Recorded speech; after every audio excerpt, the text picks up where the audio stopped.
Армысыздар қадірменді көрермен, назарларыңызда қызықты бағдарлама. Оның жүргізушісі мен Дүйсебай Райым Бауыржанұлы. Бүгінгі қонақта Динара Нұрбабаева. Сәлеметсіз. Мен сізге бүгін сұрақтар қоям, сіз соларға жауап беруіңіз керек. Бастайық. Сіздің ең бірінші түскен киноңыз және кастингіңіз қалай өтті? Ойбай, ең бірінші кином қайсы еді өзі? Ең бірінші кастинг, қалай өтті? Жоқ. Шынымен есімде жоқ. Бірінші кино, ол кино емес. Бірінші мен клипке түскенмін. Қазақ киноқыштағы клип еді. Мен Намазхан қызды ойнағанмын. Күшті болды. Ал бірінші кастинг, ол Алматыда болған тұғын. Шатаспасам. Нашар. Шайғанмын мен ол кезде. Келесі сұрақ. Гардеробыңыздағы ең қымбат киім қанша тұрады? Гардеробымдағы ең қымбат киім ол... Тон. Ол 620 мың. Сізге қай жанр ұнайды? Жанр? Енді мен қызбын ғой. Маған романтика, драма керек. Сондай. Өмірден алынған кинолар ұнайды маған. На реальных событиях жазылар бар кинолар бар ғой. Ақшаңызды көбінесе қайда оқытасыз? Тамаққа. Ойланбай айта саламын, тамаққа. Қандай сұрақ еді? Соңғы рет қашан қатты ұялдыңыз? Қиын сұрақ екен.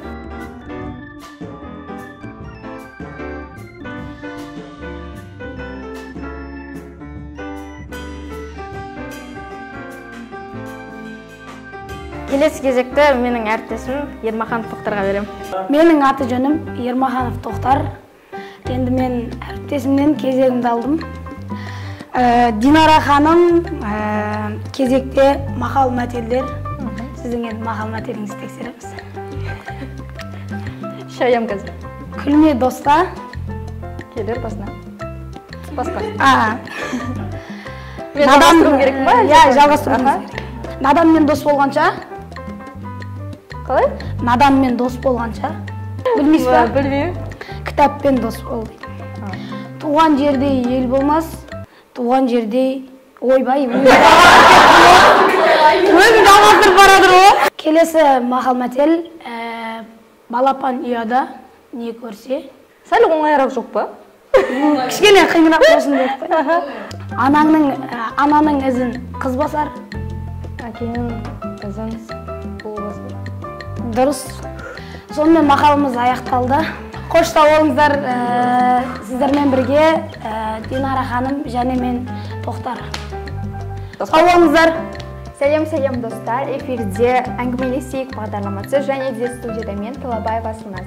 Бүгін бізде қонақта менің сүйікті достарымның бірі Динара ханым. Қош келдіңіз. Қош көрдік. Қалыңыз қалай? Жақсы, шүкір, рахмет, өзіңіз. Керемет. Дайынсыз деген ойдамын. Дайынмын. Ендеше бастайық. Сізге қандай адамдар ұнамайды? Ұнамайды? Маған 200-ті адамдар ұнамайды, сосын өтірік айтатын адамдар ұнамайды. Сөйтіп, бүткіл өзінің қасиеттерін айтқансың. Әрине, бұл әзіл. Маған негізі ұнамайды, сол 200-ті адамдар ұнамайды. Өзіңізді сұлумын деп ойлайсыз ба? Енді... Білмеймін. Қиын сұрақ. Алланың жаратқаны ғой, әр адам сұлу деп ойлаймын. Кез келген адам сұлу, кез келген қыз сұлу деп ойлаймын. Сіздің сүйікті актрисаңыз кім? Сүйікті актрисам? Өзім есімде. Сүйікті актриса? Менде ондай жоқ ше, негізі. Неслихан Атагүл бола берсін. Байлық немесе достық?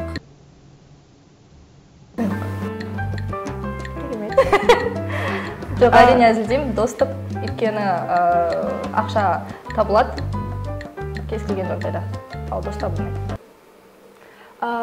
Қандай тілдерді меңгергенсіз? Жақсы меңгергенсіз? Мен бұлайша жалпы орыс тілде жақсы сөйлеймін. орыс тілін жақсы білемін.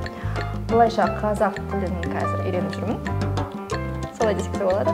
Және де ағылшын мен корей тілін үйреніп жүрмін. Бала кездегі арманыңыз қандай? Бала кезден бері, жалпы өзімнің таңдағаннан бері осы актриса болуды армандадым. Қазір де арманым сол. Өзгермеген. Егер де актриса бола алмасаңыз, басқа қандай мамандық иесі болар едіңіз? Психолог болатын едім, өзім мамандығым бойынша. Сізге қандай рөлдер ұнайды? Қандай рөлдерді сомдаған ұнайды? Сомдаған? Негізі маған осындай стерва рөлі болады ғой. Жаман кейіпкер, бұзық қыздардың рөлдері ұнайды. Бірақ маған ондай рөл жеп бермейді. Өмірге деген көзқарасыңыз қандай? Маған көбісі айтады, сен орысша тәрбиелегенсің, орыс мінездісің, білмеймін енді, ол қалай, ол неге өйтіп айтатын. Сондай шығар, айтса. Көзқарасым сәл көзім ашық деп ойлаймын. Көкірегі ояу. Сіздің ең сүйікті кино немесе сериалыңыз қандай? Қандай жанр? Кино немесе сериал? Так. Ойланатын жағдай. «Три идиота» деген индийский кино бар. Сол өте жақсы кино. Соны көруге сендерге совет берем, кеңес берем. Ал сериалдан келетін болсақ, енді мен қыз болғаннан кейін шығар, маған осындай корейский кинолар ұнайды. Шыны керек, дорамалар ұнатам. Құрметті достар, сіздерге егер де осы бағдарлама ұнаған болса, лайк басып тіркелуді ұмытпаңыздар, және де келесі көріскенше қош сау болыңыздар.